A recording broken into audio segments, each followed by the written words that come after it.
Kutukan bulu serigala di tubuh manusia. Hujan turun deras malam itu di desa Wonosereng, desa kecil di kaki gunung yang sudah lama terkenal dengan suara lolongan aneh setiap malam bulan purnama. Orang-orang tua menyebutnya suara anjing gunung, tapi anak-anak muda yang lebih sering berselancar di media sosial menertawakannya. Itu cuman hewan liar, kata mereka. Namun malam itu, tidak ada yang berani keluar rumah. Dari kejauhan, suara lolongan terdengar panjang, dalam dan menggema seperti dari tenggorokan manusia yang menahan kesakitan.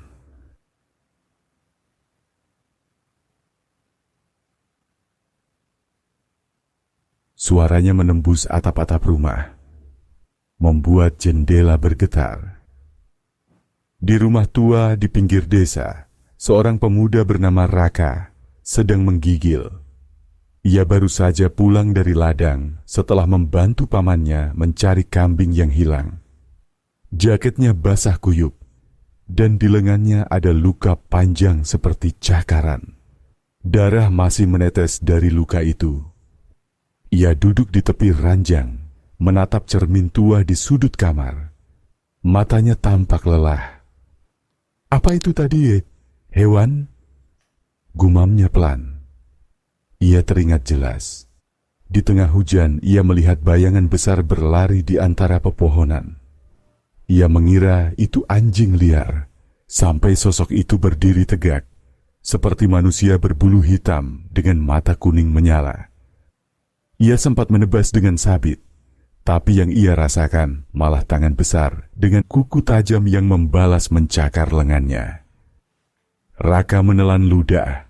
Di tangannya, darah bercampur air hujan membentuk aliran merah gelap. Ia mengambil kain, mencoba menutupi luka itu, tapi saat ujung kain menyentuh kulitnya berdenyut. Seolah sesuatu bergerak di bawah permukaannya. Ia terkejut dan menjatuhkan kain itu. Luka itu tampak bergetar halus. Dari celah yang robek, muncul helai rambut tipis, hitam, seperti bulu hewan. "Tidak mungkin," bisiknya. Panik. Ia menggosoknya, tapi helai-helai itu makin tumbuh. Bulu-bulu itu muncul satu persatu, menembus kulitnya seperti akar kecil yang mencari udara. Raka menjerit pelan dan segera menutupi luka itu dengan perban seadanya. Pagi harinya, Raka datang ke rumah Bu Sarti, tabib tua desa yang dikenal masih menggunakan ramuan tradisional.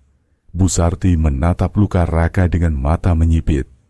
"Ini bukan cakaran biasa," katanya pelan sambil menyentuh tepi luka. Raka menggertakkan gigi. "Apa maksudnya, Bu?" Tabib itu tidak langsung menjawab. Ia mengambil mangkuk kecil, menuangkan minyak kelapa dan mencampurnya dengan akar berwarna hitam. "Luka seperti ini dulu pernah muncul, tapi sudah lama sekali. Dulu waktu kakekmu masih hidup." Raka terdiam. "Kakek?" "Ya, dulu ada pemburu yang melanggar pantangan di hutan larangan Gunung Galing. Ia membunuh seekor serigala betina yang sedang bunting. Sejak itu, keluarga pemburu itu dikutuk. Setiap keturunannya akan ditandai dengan bulu serigala yang tumbuh dari luka." Bu Sarti menatap Raka dengan sorot tajam. "Kau dari keluarga siapa, Nak?" Raka tercekat. "Saya cucu Pak Surya." Wajah Bu Sarti berubah pucat, tangannya gemetar, dan minyak di dalam mangkuk tumpah ke meja. "Astaga, Surya itu anak pemburu yang dulu kutangani sendiri. Kau harus pergi dari desa ini sebelum malam bulan purnama besok." "Pergi? Kenapa?" "Karena kutukannya akan bangkit, dan kali ini mungkin tidak akan berhenti di tubuhmu saja." Sore hari, Raka pulang dengan perasaan campur aduk. Ia mencoba mengabaikan kata-kata Bu Sarti, tapi begitu sampai di rumah, bulunya sudah makin banyak. Sekarang bulu hitam itu tumbuh di sekitar bahunya, memanjang ke dada. Ia mencukur dengan pisau cukur, tapi kulitnya berdarah dan bulu itu tumbuh lagi dalam hitungan menit. Tubuhnya mulai panas, matanya seperti melihat dunia dengan warna berbeda. Hidungnya lebih sensitif. Ia bisa mencium bau daging mentah dari dapur tetangga. Tidak mungkin. Ia menahan napas, menatap cermin. Pupil matanya mulai berubah bentuk menjadi oval vertikal seperti mata binatang. Ia mundur ketakutan, tapi di balik rasa takut itu ada sesuatu yang lain, rasa lapar. Lapar akan daging. Malam mulai turun. Hujan kembali mengguyur. Dari jauh, lolongan panjang kembali terdengar. Tapi kali ini, Raka tahu, suara itu bukan dari luar. Suaranya datang dari dalam dirinya sendiri.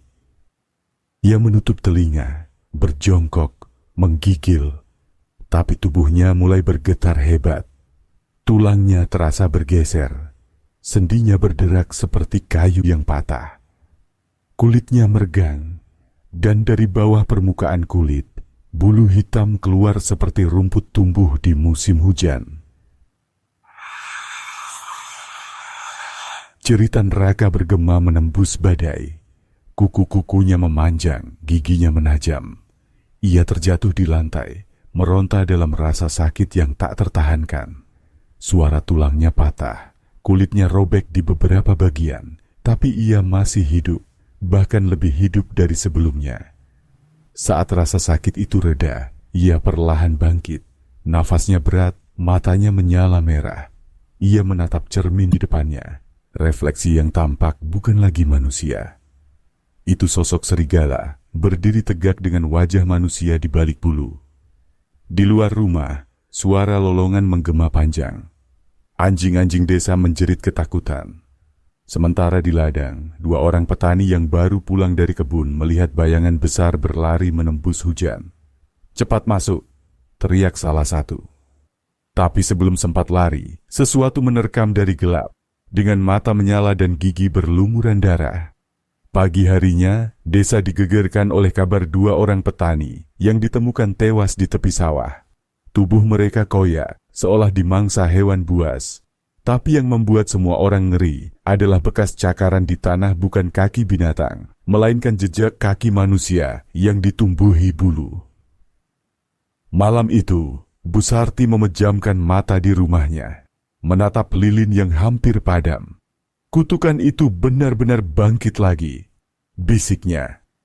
Dan kali ini, tak ada yang bisa menghentikannya kecuali darah keturunannya sendiri. Di kejauhan, lolongan panjang kembali terdengar dan suara itu lebih dekat dari sebelumnya. Desa Wonosreng mendadak berubah jadi tempat yang mencekam. Dalam semalam, kabar tentang dua petani yang tewas mengenaskan menyebar ke seluruh penjuru desa. Orang-orang menutup pintu lebih awal, menyalakan dupa di depan rumah, dan berdoa agar malam tidak membawa malapetaka berikutnya. Di tengah kepanikan itu, Raka bersembunyi di gubuk tua milik almarhum ayahnya di ujung hutan. Tubuhnya menggigil, bukan karena dingin, tapi karena rasa lapar yang tak bisa dijelaskan. Ia tak lagi makan selama 2 hari.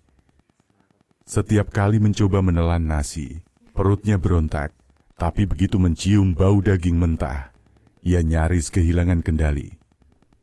Tangannya kini ditumbuhi bulu hitam lebat. Ujung kukunya memanjang seperti cakar. Wajahnya masih memiliki bentuk manusia. Tapi di bawah kulitnya, tampak otot yang terus bergeliat, berubah, seolah mencari bentuk baru. Raka duduk di sudut gelap, memeluk lututnya. "Apa yang terjadi padaku?" Suaranya parau, separuh serak. Ia memandangi tangan kanannya yang kini sudah tidak bisa lagi disebut tangan manusia. Setiap helai bulu di kulitnya terasa seperti hidup sendiri. Kadang berdiri, kadang meremang, merespon suara dari luar. Dan malam itu, dari luar gubuk, suara langkah kaki terdengar. Kresek, kresek. Raka menahan napas. Cahaya lampu minyak dari luar menyorot celah papan gubuk. Dua sosok pria desa membawa obor, berbisik pelan. Aku dengar dari warga, katanya ada yang melihat bayangan besar masuk ke sini. Kata salah satu. Ya, bisa jadi anjing gila atau hewan buas. Tapi aneh, jejaknya seperti kaki manusia. Jawab satunya lagi. Raka menunduk, jantungnya berdegup keras. Telinganya yang kini jauh lebih tajam, bisa mendengar detak jantung dua orang itu di luar.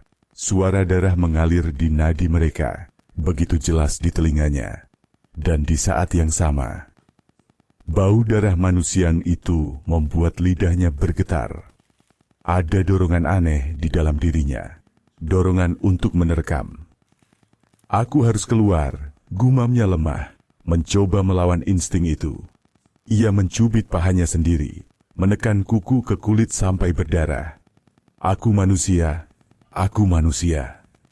Namun begitu darahnya menetes, matanya berubah warna lagi dari hitam menjadi kuning keemasan. Tiba-tiba, sesuatu di dalam dirinya pecah. Raka menjerit keras, berdiri mendadak. Otot-ototnya berdenyut, wajahnya berubah lagi. Ia menubruk pintu gubuk hingga hancur, membuat dua pria desa itu terkejut. Siapa itu? Sebelum mereka sempat bereaksi, Raka sudah menerkam salah satunya. Giginya menancap di leher korban. Darah menyembur hangat, mengenai wajahnya. Darah itu membuat pikirannya kosong. Rasa lapar yang selama ini menekan kesadarannya, kini meledak jadi kegilaan. Jeritan kedua pria itu menggema ke seluruh penjuru hutan, lalu tenggelam bersama suara geraman binatang. Pagi berikutnya, warga menemukan obor terbakar di tengah jalan setapak menuju gubuk. Tak jauh dari sana, dua tubuh terbujur tanpa kepala. Daging mereka tercabik-cabik, dan di tanah basah itu ada jejak kaki manusia bercampur cakar serigala. Kepala desa memerintahkan seluruh warga tidak keluar rumah setelah maghrib. Mereka membuat pos ronda dan berdoa bersama di balai desa. Tapi tak seorang pun tahu bahwa makhluk itu bukan hewan liar, melainkan salah satu dari mereka sendiri. Sementara itu, Bu Sarti berjalan terburu-buru menuju gubuk tuanya di kaki bukit. Ia membawa kantung berisi akar, darah ayam hitam, dan lembaran kulit kayu berwarna gelap. Di dalam buku tua miliknya, ia membaca mantra yang diwariskan turun-temurun. Keturunan pemburu akan menanggung darah binatang yang ia bunuh. Bisiknya membaca kalimat kuno. Tanda kutuk akan tumbuh dari luka. Dan ketika bulan purnama tiba, ia akan menjadi perantara dunia manusia dan dunia serigala. Ia menutup buku itu dengan wajah serius. Jadi benar, Raka sudah mulai berubah. Bu Sarti tahu satu hal, kutukan itu tak bisa disembuhkan, tapi bisa diputus. Hanya dengan satu cara, yang dikutuk harus mengorbankan darah keturunannya sendiri. Atau sebaliknya, darah kutukan itu sendiri harus dihabisi. Namun ia tak tega. Raka masih muda, cucu dari sahabat lamanya. Sore menjelang malam, di rumah Raka, suara dentuman terdengar dari dalam. Ia menghantam dinding berkali-kali, mencoba menahan perubahan yang makin sering terjadi. Tubuhnya panas, kulitnya terasa sempit, bulu hitam makin tebal. Aku tidak mau jadi monster, teriaknya, menghantam kaca jendela hingga pecah. Dari luar, seekor anjing tetangga menggonggong keras, menyala ke arah rumahnya. Raka menatap anjing itu dari balik jendela. Matanya menyala merah. Dalam sepersekian detik, tubuhnya melompat menembus kaca. Ia mendarat di tanah seperti binatang. Anjing itu sempat berlari, tapi satu cengkeraman tangan berbulu menghentikannya. Raka menatap bangkai anjing itu di tangannya, lalu terdiam. Air mata menetes dari mata binatang itu, atau dari mata manusia di dalamnya. Tak jelas lagi. Ia menjerit, berlari ke hutan, menabrak pepohonan dengan napas tersengal. Aku tidak mau. Aku bukan hewan. Namun langit sudah berubah warna. Awan terbelah, dan bulan purnama muncul perlahan dari balik kabut. Cahaya putihnya menimpa tubuh Raka. Dan seketika, seluruh rasa sakit lenyap. Ia berhenti berlari, nafasnya tenang. Tubuhnya tegak sempurna, kini sepenuhnya tertutup bulu. Giginya memanjang, matanya menatap jauh ke lembah desa. Dari kejauhan, ia bisa melihat rumah-rumah dengan lampu temaram. Ia bisa mencium bau darah setiap manusia di sana. Di balai desa, warga mulai resah. Angin malam bertiup membawa bau anyir. "Pak Lurah?" Dengar itu, tanya salah satu penjaga pos ronda. Dari arah hutan terdengar lolongan panjang yang tak seperti lolongan biasa. "Cepat matikan lampu," perintah kepala desa. "Kunci semua pintu, jangan keluar." Namun sebelum mereka sempat menutup jendela, sesuatu melayang dari luar. Tubuh seekor kambing dengan kepala putus menghantam dinding balai desa. Darahnya menetes di lantai. Jeritan terdengar di luar, satu persatu. Makhluk itu turun dari bukit. Raka atau makhluk yang dulu adalah Raka kini berjalan di antara rumah-rumah. Tubuhnya tinggi, lebih dari 2 meter. Bulu hitamnya berkilat di bawah sinar bulan. Nafasnya seperti dengus angin dingin. Ia mengendus tanah, mencium bau ketakutan. "Raka." Suara lirih itu datang dari belakangnya. Ia menoleh. Di sana berdiri Bu Sarti, membawa lentera dan tongkat berukir. Wajahnya penuh ketegangan, tapi matanya tak menunjukkan ketakutan, hanya iba. "Kau tidak sepenuhnya hilang, Nak," ucapnya pelan. "Roh manusia di dalammu masih bisa mendengar." Raka mendengus. Giginya tampak di balik moncong panjangnya. "Pergi." Suaranya serak, seperti dua suara tumpang tindih antara manusia dan binatang. "Aku tahu, ini sakit," lanjut Bu Sarti, menahan air mata. "Tapi, kau harus lawan kutukannya sebelum semua orang mati." Makhluk itu menunduk, mencakar tanah. Tubuhnya bergetar, seolah ada 2 jiwa yang bertarung di dalam satu tubuh. "Aku lapar," desisnya. "Aku ingin daging." "Tidak, Nak. Itu bukan kau." Bu Sarti berusaha mendekat. Ia menggambar simbol di tanah, membaca mantra. Dari tongkatnya muncul asap putih mengelilingi makhluk itu. Raka meraung keras. Asap itu membuat kulitnya mengelupas, bulu-bulunya terbakar. Ia memukul tanah, berteriak, tapi sejenak wajah manusia muncul di balik wajah serigala itu. "Bu Sarti." Suaranya lemah. "Tolong aku." Tabib tua itu meneteskan air mata. "Aku akan tolong kau, Nak. Tapi kau harus bertahan." Namun sebelum ia sempat menyelesaikan mantra, sekelompok warga datang membawa obor dan senjata tajam. Mereka menjerit melihat sosok Raka. "Itu dia monster yang membunuh warga," teriak salah satu. "Bakar saja." Bu Sarti berteriak, "Jangan. Dia manusia, dia bisa disembuhkan." Tapi tak ada yang mau mendengar. Batu dan obor dilemparkan. Raka menjerit kesakitan. Api membakar bulu di tubuhnya. Ia mengaum keras, menampar seorang warga hingga terpental. Darah muncrat ke tanah. Bu Sarti berusaha menghentikan mereka, tapi suasana sudah kacau. Dalam amukan dan teriakan itu, Raka berlari menuju hutan terbakar sebagian tubuhnya. Ia menabrak pepohonan, menggeram lalu menghilang ke dalam kegelapan. Malam itu, Desa Wonosreng kehilangan 3 lagi warganya. Bu Sarti berdiri di tepi hutan, menatap arah di mana Raka menghilang. Ia tahu malam bulan purnama baru dimulai. Masih ada 2 malam berikutnya. Dan jika Raka tidak dihentikan, Desa ini akan lenyap dalam darah. Bu Sarti memejamkan mata, menggenggam kalung dari taring serigala di lehernya. Maafkan aku, nak, bisiknya. Kalau kau tak bisa disembuhkan, maka kau harus dikembalikan pada tanah tempat kutukanmu berasal. Di kejauhan, lolongan panjang menggema lagi. Namun kali ini, lolongan itu terdengar dan menangis. Hujan turun lagi malam itu. Langit di atas desa Wonosreng seperti luka besar yang terus mengalirkan air. Setiap kilat yang menyambar menyingkapkan bayangan hutan di kejauhan dan di antara pepohonan.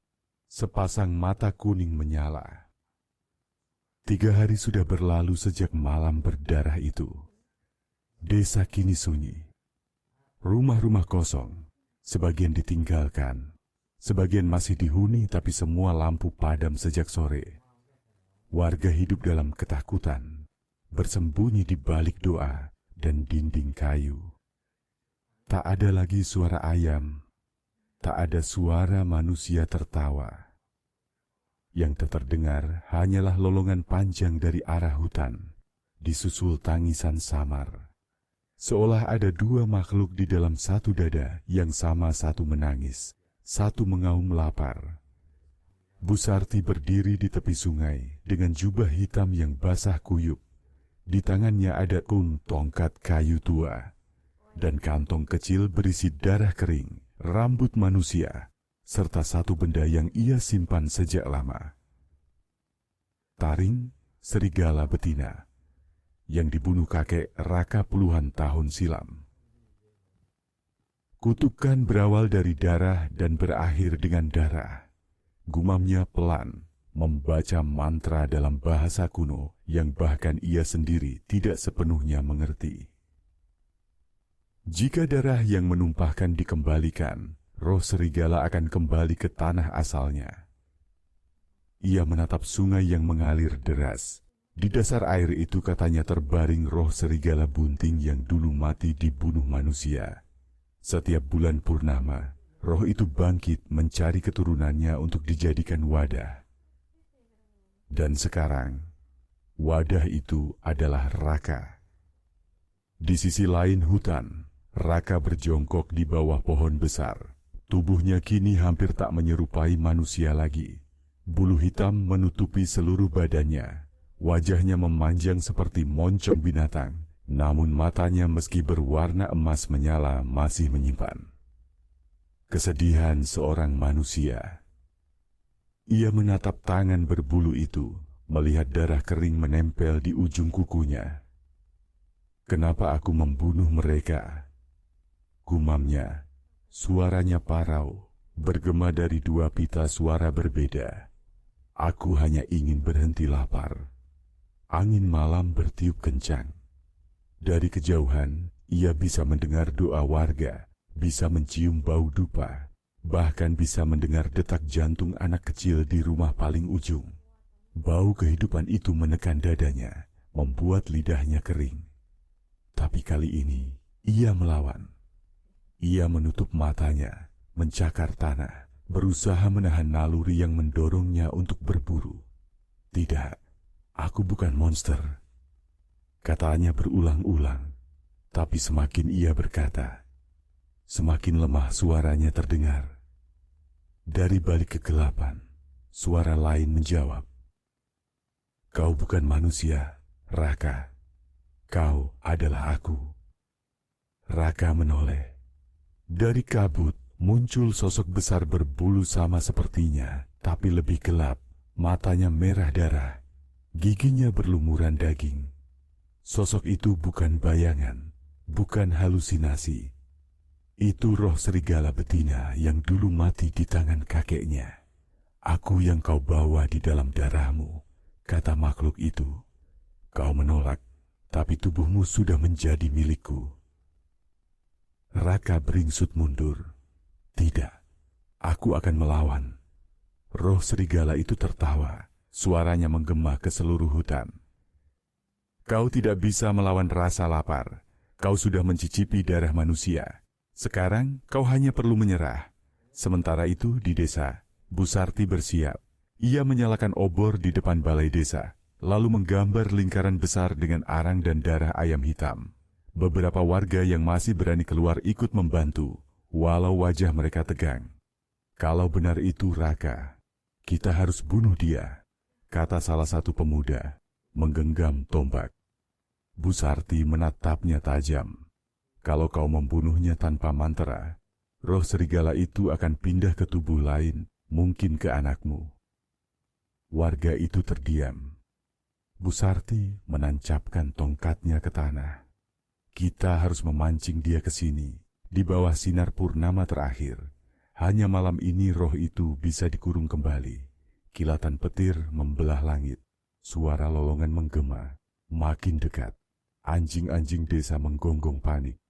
Beberapa warga sudah siap dengan senjata, tapi tangan mereka gemetar. Dari arah hutan, sesuatu bergerak cepat, sangat cepat. Daun berdesir, tanah bergetar. Lalu muncul sosok besar melompat ke tengah halaman desa. Warga berteriak. Obor jatuh ke tanah. Makhluk itu berdiri di bawah sinar bulan Raka. Tubuhnya penuh luka, bulu terbakar di beberapa bagian, tapi matanya kini lebih tenang. Ia berdiri tegak, menatap Bu Sarti. "Bu Sarti!" Suaranya parau, bercampur dengusan binatang. "Aku datang, karena aku ingin mengakhiri ini." Bu Sarti menatapnya penuh iba. "Nah, kau masih bisa melawan. Aku akan bantu." Namun dari tubuh Raka, terdengar suara tawa lain berat, menakutkan, bukan miliknya. "Kau pikir bisa mengusirku, perempuan tua?" Raka menggeliat, seperti dua roh bertarung dalam satu tubuh. "Bu, cepat lakukan apapun yang harus dilakukan." Bu Sarti berlutut di tanah, membaca mantra dengan suara lantang. Angin berputar kencang, obor bergoyang. Dari lingkaran arang di tanah, muncul cahaya merah. Suara gemuruh mengiringi doa-doanya. "Dengan darah yang tertumpah, aku panggil roh tanah dan langit. Kembalikan makhluk ini ke asalnya." Raka menjerit. Tubuhnya terangkat dari tanah, bulu-bulunya terbakar. Asap keluar dari mulutnya, dan dari dalam tubuhnya muncul bayangan serigala hitam besar yang meraung marah. Warga berlari ketakutan. Beberapa terjatuh, sebagian menutup telinga. Roh itu melompat ke arah Bu Sarti, tapi perempuan tua itu menahan tongkatnya dan menghantam tanah keras-keras. Suara petir menyambar dari langit, menghantam lingkaran mantra. "Dengan nama darah pertama yang melukai, aku kembalikan kutukan ini." Roh serigala menjerit, suaranya menusuk telinga. Tubuhnya terbakar dari dalam, tapi sebelum lenyap, ia menatap Raka. "Kalau aku pergi, kau juga akan ikut, anak manusia. Tubuhmu sudah menjadi bagianku." Raka menatap Bu Sarti, matanya basah. "Bu, lakukan saja." "Tidak, nak. Kau bisa hidup tanpa dia." Raka menggeleng, tersenyum lemah. "Tidak ada aku tanpa kutukan ini. Aku bukan manusia lagi, tapi aku bisa menghentikannya di sini." Ia menatap roh itu, lalu menghantam dadanya sendiri dengan kuku tajam. Darah menyembur. Tubuh Raka bersinar merah. Suara roh serigala meledak dalam raungan panjang. Angin berputar kencang, membentuk pusaran cahaya yang menyedot keduanya manusia dan roh ke dalam tanah. "Raka!" teriak Bu Sarti, tapi cahaya itu terlalu kuat. Dalam sekejap, semuanya hening. Tak ada lagi cahaya, tak ada lagi lolongan. Hanya tubuh Raka yang terbaring di tanah. Kini kembali seperti manusia biasa, telanjang, pucat, tapi tersenyum. Pagi menjelang, hujan berhenti. Langit berwarna abu-abu lembut. Desa Wonosreng untuk pertama kalinya terasa tenang setelah sekian malam diteror. Warga berkumpul di balai desa, menatap tubuh Raka yang sudah dibungkus kain putih. Tak ada satupun yang berani berbicara. Bu Sarti berdiri di sisi jenazah, menatap wajah pemuda itu dengan mata sembab. Ia menatap warga dan berkata pelan, "Kutukan telah berakhir. Jangan pernah lagi ada yang masuk ke hutan larangan. Jangan lagi menumpahkan darah di tanah yang sudah menelan dendam." Semua mengangguk tanpa suara. 3 hari kemudian, Raka dikubur di kaki bukit, dekat hutan tempat kutukan itu lahir. Saat jenazah diturunkan ke liang lahat, seekor serigala kecil berwarna abu-abu muncul di tepi hutan. Ia hanya berdiri diam, menatap liang itu dengan mata lembut, lalu berlari menghilang. Bu Sarti tersenyum samar. Mungkin roh betina itu sudah menemukan kedamaiannya, gumamnya. Namun malam harinya, saat bulan setengah muncul di langit, ia mendengar sesuatu dari arah kuburan. Suara lolongan lembut. Bukan lolongan lapar, bukan juga ancaman, melainkan panggilan perpisahan. Bu Sarti menatap ke arah suara itu dari jendela rumahnya. "Tidurlah dengan tenang, nak," bisiknya. "Kau sudah menebus dosa darah keluargamu." Ia menutup jendela, menyalakan dupa, dan untuk pertama kalinya dalam beberapa hari, tidur tanpa mimpi buruk. Namun beberapa minggu kemudian, di desa sebelah, seorang anak laki-laki ditemukan dengan luka cakaran di lengannya. Warga mengira itu gigitan anjing hutan.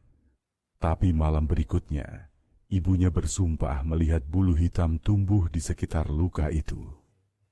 Dan di kejauhan, di balik lembah, terdengar suara lolongan pendek seperti tawa yang tertahan. Tamat.